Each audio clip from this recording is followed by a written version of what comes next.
bringing greetings from Uganda Technical and Vocational Trainers Union. I am Norbert Agawa, the General Secretary of the Union.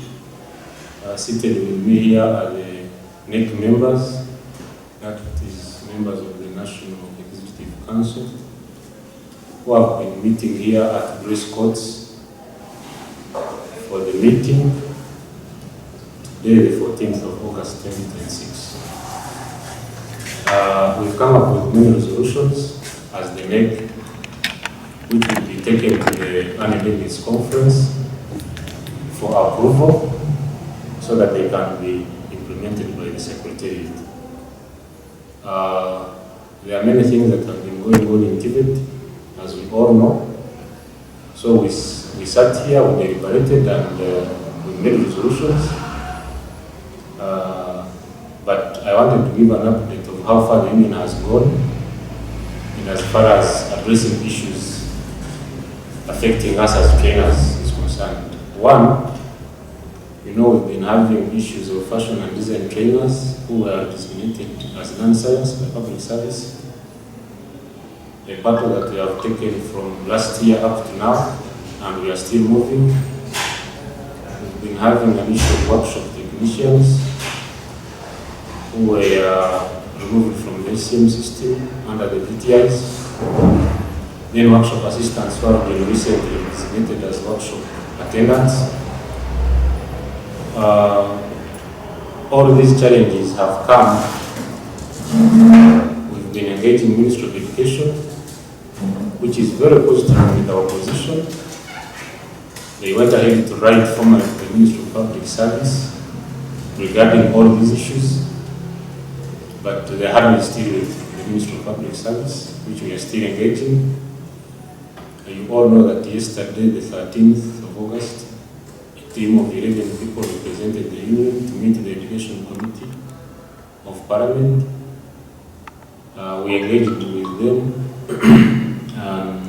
Minister of Education was invited, Minister of Public Service, and the ministers were there, and the PS, and some commissioners. As we all know, the primary mandate of the Union is to fight for workers' rights, but we are looking at also the financial issue, where we came up with a program of registering a union SACCO. Other unions have benefited, have got money from government, and their SACCOs are running. So we came up with a SACCO, and of course we cannot get money from government when the SACCO has no members. So we encourage you. Those forms will be brought also together with the union forms. You join the SACCO, membership fee is 50,000 only. But for the union, it is free. You just sign the form and they give the coordinator to take the district. For the SACCO, since we are looking at economic terms, you join with a membership of 50,000 and you sign the form. But the secretary will come up with guidelines which will be shared on our social media platforms. On the other hand, we've been having a challenge of admissions. Since January, February, no admissions have been done for VTIs and SDCs. Even for colleges now, they have not been done. And some people are trying to hide behind regulations. Now that we hear there is a program of coming up with regulations, we have also put it before the Education Committee of Parliament. The way these regulations are being done, the consultations, is not the proper way. Because the mistakes that were made during the enactment of the Tibet bill, when they were consulting about the bill, they are the same mistakes that are being carried on now while consulting for regulations. You cannot consult people in just around 4 to 6 hours about a document you have developed for over a year, and you think you have made consultations. They just come, read things, and go. So we've brought this one to the notice of Parliament, and the mistakes that were made in the Act we believe we can rectify something through the regulations, and we will keep pursuing that until we see the logical end of it. Our thanks go mainly to the TVET Council. The chairperson and the executive director, they have been collaborative since they were appointed. We've met them several times. They understand our issues, and their suggestions and commitments are very positive, though we cannot bring them here in camera, but we believe we will move together with the council as the regulatory board of TVET, and we shall achieve more good things for our members, you the trainers. On the other hand, we are looking at how we ourselves as trainers can develop ourselves. Because some of the members out there believe that they can remain in other unions which are already well established with some funds, and they fail to understand that also those unions were suffering at the beginning, but they have helped their members because their members accepted to join without any, not expecting any gain, but joining a group so that you can come up as one force, because there is a saying that together we stand, but divided we fall. So, as Abraham Lincoln said, that was the former president of America, he said, before you ask what your country has done for you, ask what you have done for your country. So for those who always ask, what has the union done? If I can take you back, remember the science scale, mostly the principles. You remember how much you were getting. Now you are on 6.5. By that time, we teamed up with Science Teachers Union to fight for this money to come in TVET, because it was initially for only secondary teachers. But we joined them, we fought, the videos are there, evidence is there, and money also came to the TVET sector. That is an achievement. People on U5 who are getting around 600, 700. Now they are getting 2.2 gross. So that was an achievement. Last year we achieved also. The other strike we went to around September, October, it has achieved much. We couldn't be engaging Parliament, but we were invited because of that strike. When you look at the lecturers in UCCs, they were getting around 700 something, 25% was only initially allocated to secondary school teachers in humanities. But because we were also in that strike, now lecturers in UCCs also gained from the 25% increment. When you look at the general TVET picture, the way it was before we came into formation, nobody knew about TVET. You reach an MP, you reach a minister, you start explaining TVET. You take too much explaining about TVET. You take more time to explain about TVET, and then you fail to get time even to explain about the issues affecting. But now, at least everybody is appreciating TVET. We are no longer kept in a basket. We are no longer kept in the bedroom as TVET trainers. This thinking of everybody who is in TVET was a failure in O level or A level. We are bringing it to an end. People should appreciate that we are here.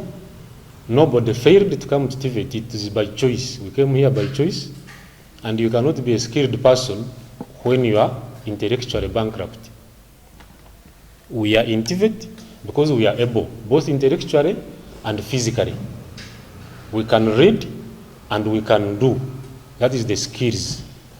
So when you say that I want to first see what the union has done, first look at the salary you are getting, compare it with what you were getting some 3 years back. Secondly, look at how the public has been looking at TVET some 3-4 years back, and look at how now TVET is being appreciated. When you look at the NDP4, I don't know if you people have read NDP4. When you read around, is it around page 67, around there, you will see how they are appreciating TVET and skills development. When you read Africa Vision, Africa Agenda 2063, you look at TVET. So who will amplify the voice of these TVET trainers? Because some of these documents actually talk about the graduates from TVET. They don't talk about the trainer. They talk about somebody who has come out. What about this person who is making the person we are praising? So that is why we are coming up and saying, let us join hands, come together, talk about ourselves. Now this is like self-marketing. Talk about ourselves. You cannot praise my product and then forget the what? The producer. So we as producers are saying, let us come here, talk about what we do. Before you appreciate what I'm doing, rather what I've produced, first know that there is a competent person behind the product you are buying. So before they praise our graduates, they go succeed, let them first understand that we are there. So let us join hands and fight. We might not fight as a physical fight, but we fight in a legal way. Because the union is mandated under the Labor Unions Act to fight, that is advocacy, for the rights of workers and improve the general well-being of the members.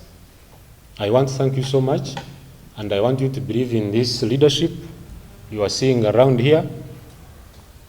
Believe in them, believe in us, so that we can take the plight of TVET trainers to a higher level. But the few of us that are here should continue moving. We shouldn't be discouraged. We shouldn't lag behind because people are not supporting us. The few resources that we can manage to mobilize, let's utilize that, capitalize on that, and make sure that we build something out of it. Me, I'm here to stand with you every step of the way, in whatever way I can, and most especially in policy making, because that is my biggest role, taking your voices where, because Parliament, in the chambers of Parliament, if you're not a member of Parliament, you can never cross to enter. But if I can cross there and then give our opinions, I believe we can be heard and we can push for something. So the issue of SACCO money, I have spoken about that even before you mentioned. I met with Moses Biaruhanga, the one in charge of PDM money, because we were arguing that the workers are the only special interest groups that do not have a fund. When you're to look at the old people, they have a fund. When you're to look at the young people, the youth, they have the Youth Livelihood Fund. And when it comes to PDM, they have 30% shares of the money that comes to the parish.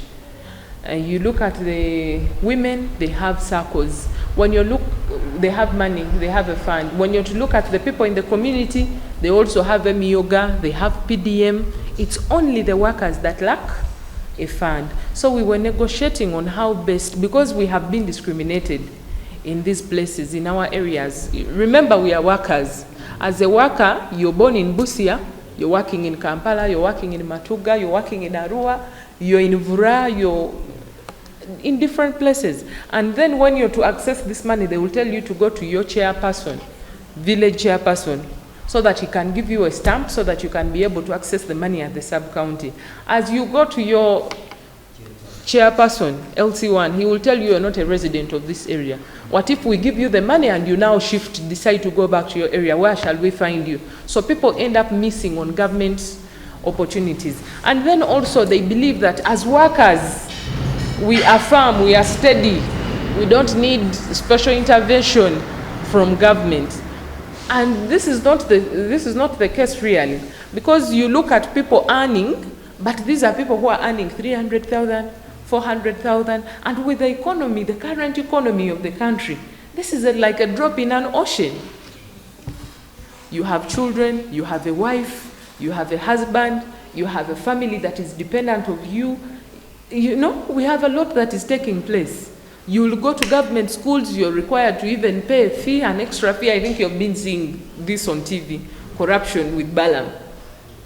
Government schools are paying money. So no one is safe. So we believe that if we can get a special funding for the workers, Get something small. We can rear chicken, rear goats, do whatever. You have small land, you can put your plantation there, and this money can help you really do something on the side to increase on the money that is coming into your pocket, so that we can also join the money economy. The president has been advocating for the money economy, for Ugandans to join the money economy. So how are we going to join the money economy if we are not supported? You go to the bank is asking for collateral that people do not have. The interest rates on the loans are very high. People cannot afford. But if we can have this money in the circle, for us, we know each other as workers. We know each other. We know that if we give money, we know to sister, we know where to find her. When we go to Fort Portal, we know where to find her. When we give our brother here, we know where to find. The discussion with general secretaries to make sure that we bring up the workers up, to give more visibility to the workers, so that people can know that these unions exist. People only come to know about unions when they are in danger with the employers. After they have got trouble in workplaces, that is when they begin looking for us. Honorable, we had you, the workers MP. I had such and such an issue. I was working here and this happened. How can you intervene? And yet, this is the work of the what? Of the union. So we want to make sure that the workers are really in the know of what is happening in the labor movement. Are they affiliates of the unions? Do they subscribe to the unions? Because this is important. There is no way you will say that the union will grow when you have a neck of 10 people. The information is reserved here. Once this meeting is dissolved, everything has ended here. So we need to know how we can expand and make sure that other workers can tap on the resources that we have to offer as their representatives. Today I have been here on the invitation of our brothers and sisters from Vocational Union. They have held a workshop that is specifically focusing on how to build the capacity to enable the leadership to deliver better services to their members. But one of the things that I have been able to share with them has been the fact that trade unions in the country have really not performed as is required. And my encouragement has been that they should not be able to adapt useless experiences that have left the unions in the way they are. Sometimes when we meet, we struggle to show the world that we have been around the labor movement for a long time. But in the actual sense, being around for a long time doing what? If the things that we have done in the past have not assisted the workers to enjoy their rights, why would we want to maintain those practices? And my encouragement has been that, yes, they come on the executive board as a people who have gone to school.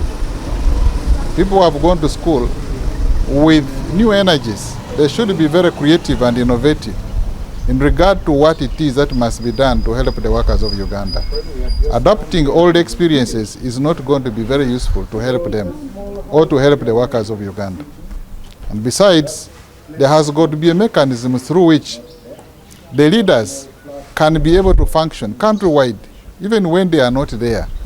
Because leadership is about getting things done through others. It is not going to be prudent that we are going to centralize everything like the way trade unions have done in the past, to an extent that workers that are far from the centers of administration don't get a service because power is so concentrated in an office in Kampala that the people who are far cannot be able to get a service because they are disempowered. The branch leaders are not empowered to function properly. The shop stewards are not empowered to function properly. Unions must be liberal to allow other leaders from wherever they are to be able to function and deliver services to the workers. This, in my view, unions must be able to change and appreciate that the systems that have existed, especially in collective bargaining, cannot help the workers of Uganda to get the economic empowerment that they seek. Because these systems were designed by the colonial masters specifically to control the workers and subdue them. They were never designed as a mechanism by which workers can get economic empowerment. That's why you find that even in the public service, even when the law came into effect in 2008 up to today, not a single agreement has been signed. The collective bargaining mechanism has been frustrated. Now, if we are going to rely on that mentality, that method of work, when shall we ever serve the workers?